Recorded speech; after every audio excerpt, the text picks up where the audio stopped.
Hi అండి. మన వీడియోలో రాగి జావా ఎలా కాసుకోవాలనేది చూపిస్తాను. ఇది రాగి జావా ఇలా చేసి పెడితే చిన్నపిల్లలు కూడా చాలా ఇష్టంగా తింటారు. ఈ రాగి జావా తాగటం వల్ల అనేక ప్రయోజనాలు ఉన్నాయి. దీంట్లో రాగి జావలో ఎన్నో క్యాల్షియంలు, ఎన్నో విటమిన్స్ ఉంటాయండి.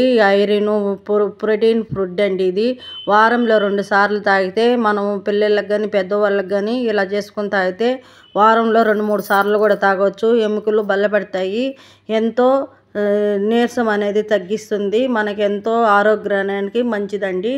ముందుగా అయితే రాగిపిండి 1 గ్లాస్ నిండా తీసుకున్నాను. టీ గ్లాస్ నిండా ఒక గిన్నెలో పోసేసుకొని మనం ఏ గ్లాస్తో పిండి తీసుకున్నామో అదే గ్లాస్తో వాటర్ 9 గ్లాసులు తీసుకోవాలి. ఖచ్చితంగా 9 గ్లాసుల వాటర్ తీసుకోవాలి. దీనికి ఇది లేకుంటే ఇలా కలుపుకోవాలా పిండి అనేది.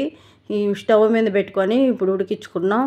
ఇది 9 గ్లాసుల వాటర్ ఎందుకు తీసుకున్నానంటే ఇది బాగా ఉడకాలండి. ఉడికితేనే మనకి టేపులు అరిగినట్టు లేకుండా అట్లా ఉంటుంది. ఉడకపోతేనే మనకి ఇది తీసుకున్నప్పుడు పుల్లంగా తేపులు వస్తా అట్లా ఉంటుందండి రాగి జావ. ఉడికించుకుంటే ఎటువంటి ఎఫెక్ట్ ఉందో ఇలా ఉడికించుకోవాలా.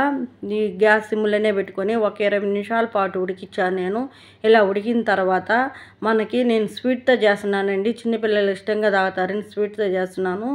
స్వీట్ వద్దనుకున్న వాళ్ళు ఇట్లా ఉడికిన తర్వాత 20 నిమిషాల తర్వాత పక్కన పెట్టేసుకోవచ్చు.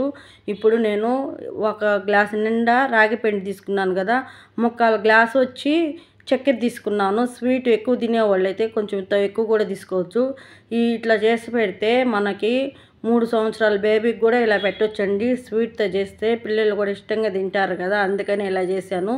ఇది చక్కెర కరిగేదాకా కూడా పొయ్యి మీద పెట్టుకొని కలుపుకుంటూనే ఉండాలి. ఇలా కలిపిన తర్వాత ఇది చల్లారితే కొంచెం గట్టిగా వస్తుందండి. కానీ ఇట్లనే ఉంటేనే చిన్నపిల్లలకి పెట్టేదానికి లిక్విడ్ వాదురుగా వాళ్ళు ఇష్టంగా కూడా తింటారు. ఈ విధంగా చేసుకుంటే చాలా టేస్టీగా ఉంటుందండి. మీరు కూడా ఒకసారి ట్రై చేయండి. మీకు ఎలా కుదిరిందో మాకు ఒకసారి కామెంట్ పెట్టండి.